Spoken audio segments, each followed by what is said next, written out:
Assalamualaikum warahmatullahi wabarakatuh. Selamat pagi, salam sejahtera bagi kita semua. Om Swastiastu, Namo Buddhaya, salam kebajikan. Sebelumnya izin memperkenalkan diri, saya Gita Putri Astari dengan nomor MPM 104. Pada kesempatan kali ini, saya akan menjelaskan materi terkait balance scorecard. Nah, apa sih balance scorecard itu sendiri? Nah, balance scorecard atau disingkat BSC merupakan alat manajemen strategis yang dikembangkan oleh dua orang ilmuwan yaitu Robert Kaplan dan David Norton pada tahun sekitar 1990-an. Nah, balance scorecard ini merupakan sebuah sistem yang digunakan untuk membantu sebuah organisasi dalam mengukur, mengelola kinerja, karena melalui empat perspektif utamanya dalam BSC, yaitu ada keuangan, pelanggan, proses internal, serta pembelajaran dan pertumbuhan. Nah, kemudian perspektif BSC yang keempat yang telah saya sebutkan sebelumnya, yaitu keuangan, pelanggan, proses internal, serta pembelajaran dan pertumbuhan, ini memiliki penjelasan bahwa yang pertama, di keuangan itu sendiri, ini berfokus pada kinerja finansial dan nilai pemegang saham pada sebuah organisasi ataupun perusahaan. Contohnya kayak ROI, laba bersihnya, pertumbuhan pendapatan. Nah, bagaimana sih kita terlihat di mata pemegang saham? Nah, ini adalah hal-hal yang dipertimbangkan ataupun dilihat dari perspektif keuangan itu sendiri. Nah, perspektif balance scorecard ini dalam sudut pandang keuangan ini tuh sangat penting untuk perusahaan komersial yang membutuhkan profitabilitas. Kemudian yang kedua ada perspektif pelanggan. Nah, ini tuh kita menilai dari apa yang dirasakan oleh pelanggan itu sendiri. Contohnya kayak kepuasan pelanggan, retensinya, market share-nya, ataupun justru keluhan dan kritik saran yang diberikan oleh pelanggan itu sendiri. Nah, hal ini justru penting karena kita akan mampu memastikan bahwa perusahaan ini tuh sudah atau belum gitu memenuhi kebutuhan pasar yang dibutuhkan ataupun yang tersedia gitu. Kemudian yang ketiga ada perspektif proses internal. Nah, ini tuh berfokus pada efisiensi operasi inti seperti waktu siklus produksi, kualitas produk, biaya operasional dan lain sebagainya. Hal ini tuh justru penting karena dengan mengetahui proses internal ataupun perspektif dari proses internal balance scorecard ini, kita dapat meningkatkan produktivitas sekaligus mengurangi pemborosan yang mungkin saja terjadi dalam prosesnya. Kemudian yang terakhir adalah perspektif pembelajaran dan pertumbuhan. Perspektif ini tuh berfokus pada kemampuan beradaptasi dan inovasi yang dilakukan ataupun diberikan oleh sebuah organisasi. Contohnya seperti pelatihan karyawan, retensi talenta, dan implementasi ide-ide baru yang mungkin muncul untuk kemajuan organisasi tersebut. Next. Nah, ini ada contoh penerapan dari balance scorecard. Ya, ini ada sebuah perusahaan perbankan, inti dapat menggunakan masukan ataupun kritik dan saran yang diberikan oleh nasabah untuk meningkatkan kualitas layanan ataupun mengidentifikasi sebenarnya masalah apa sih yang sebenarnya terjadi dalam produk mereka. Kemudian ada juga beberapa perusahaan bahkan menggunakan jasa pihak ketiga gitu untuk mengetahui permasalahan ataupun apakah layanan yang mereka berikan itu sudah maksimal atau belum, seperti melakukan survei JD Power untuk meningkatkan analisis yang jauh lebih objektif dan lain sebagainya. Nah, data-data yang didapatkan dari hal ini kemudian akan diolah menjadi indikator kinerja yang nantinya akan membantu manajemen dalam mengambil keputusan yang jauh lebih strategis di kemudian harinya.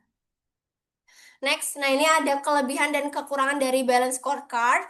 Nah, kelebihannya yang pertama ini adalah pandangan holistik. Jadi karena BSC ini memberikan empat perspektif, justru ini membantu organisasi untuk lebih melihat dari berbagai macam perspektif ataupun sudut pandang sehingga hasil dari pertimbangan ataupun hal-hal yang bisa mereka ambil data-datanya sehingga mampu meningkatkan kinerja mereka itu sendiri. Yang kedua, kelebihannya adalah penjajaran strategi. Jadi dengan BSC ini mereka bisa menyelaraskan ataupun menyamakan tujuan perusahaan, baik itu secara individu ataupun antar departemen, dengan strategi perusahaan secara keseluruhan. Dan yang terakhir, kelebihannya adalah bahwa komunikasi yang dihasilkan akan jauh lebih efektif, karena BSC ini sendiri menyediakan bahasa dan metrik yang jauh lebih konsisten untuk seluruh organisasi ataupun seluruh departemen gitu. Jadi komunikasinya akan jauh lebih selaras gitu. dan mengurangi kesalahpahaman ataupun miskomunikasi. Sedangkan kekurangan dari balance scorecard ini yang pertama adanya kompleksitas implementasi.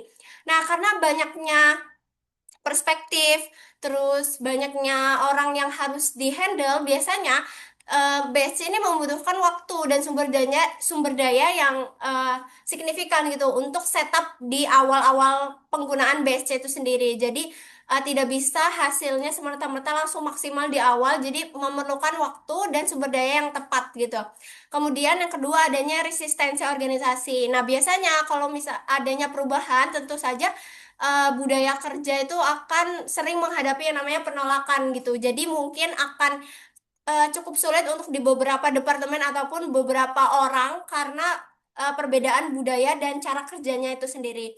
Dan yang terakhir ini adanya beban administratif. Nah, karena biasanya ini memerlukan data dan analisis yang cukup banyak dan waktu yang cukup banyak juga yang dibutuhkan, sehingga proses pengumpulan dan analisis datanya akan membebankan administratif dari perusahaan itu sendiri. Next. Nah, ini ada langkah-langkah dalam membuat BSC. Yang pertama, ini ada visi. Kita harus menentukan visinya terlebih dahulu. Yang kedua, ketika visi sudah terbentuk, kita akan memikirkan terkait tujuan strategis organisasi itu apa. Kemudian, ketika sudah visi dan tujuannya terbentuk, maksudnya, eh, maka kita akan mulai menyusun faktor kesuksesan dari visi dan tujuan strategis tersebut. Apakah sukses menurut tujuannya itu sudah sesuai atau belum? Kemudian ada KPI atau Key Performance Indicator. Jadi ketika sudah diterapkan, apakah ini maksimal atau tidak? Dan yang terakhir ini ada rencana aksi. Nah, pembuatan BSC yang efektif ini sebenarnya melibatkan 5 langkah. Ada organisasi yang perlu visi dan misi yang jelas, kemudian menentukan tujuan strategis yang meliputi dari 4 perspektif BSC sebelumnya. Kemudian ketiga, kita akan mengidentifikasi faktor-faktor kritis ataupun inti yang menentukan keberhasilan dari sebuah organisasinya itu sendiri. Yang keempat, kita akan menentukan dari key performance indicator yang sangat relevan terhadap perusahaan. Dan yang terakhir, kita akan menetapkan target konkret beserta rencana aksi untuk mencapai visi dan misi serta tujuan yang telah ditentukan di awal. Nah, ini ada contoh studi kasus dari perusahaan yang menerapkan balance scorecard. Nah, ini perusahaan retail menggunakan BC untuk meningkatkan kepuasan pelanggan. Nah, key performance indikatornya mereka menggunakan rating survei dan retensi pelanggan. Nah, balance scorecard yang telah diterapkan di berbagai industri ini juga seperti perusahaan retail menggunakan BC untuk memantau kepuasan pelanggan melalui indikator seperti rating survei dan tingkat retensi. Nah, lembaga keuangan memanfaatkan BSC untuk menyeimbangkan baik antara kinerja keuangan dan kualitas layanan yang diberikan gitu. Nah, jadi kesimpulan dari balance scorecard atau BSC itu sendiri bahwa balance scorecard ini tuh menjadi alat manajemen gitu yang sangat strategis dan sangat relevan gitu di era modern seperti sekarang. Karena keunggulan utama yang diberikan ataupun ditawarkan oleh balance scorecard itu sendiri terletak pada kemampuan balance scorecard untuk memberikan gambaran yang jauh lebih komprehensif baik terkait tingkat kinerja organisasi dan implementasinya. Sehingga perusahaan itu perlu memastikan kesiapan infrastruktur data, komitmen manajemen, dan pelatihan yang memadai bagi seluruh staf dan departemen. Nah, dengan pendekatan yang tepat, tentu saja balance scorecard dapat menjadi katalisator untuk transformasi organisasi yang akan jauh lebih berkelanjutan ke depannya. Baik, sekian dari presentasi saya hari ini. Kurang dan lebihnya mohon maaf. Saya akhiri. Nun wal qalami wa mayasturun fastabikul khairat. Wassalamualaikum warahmatullahi wabarakatuh.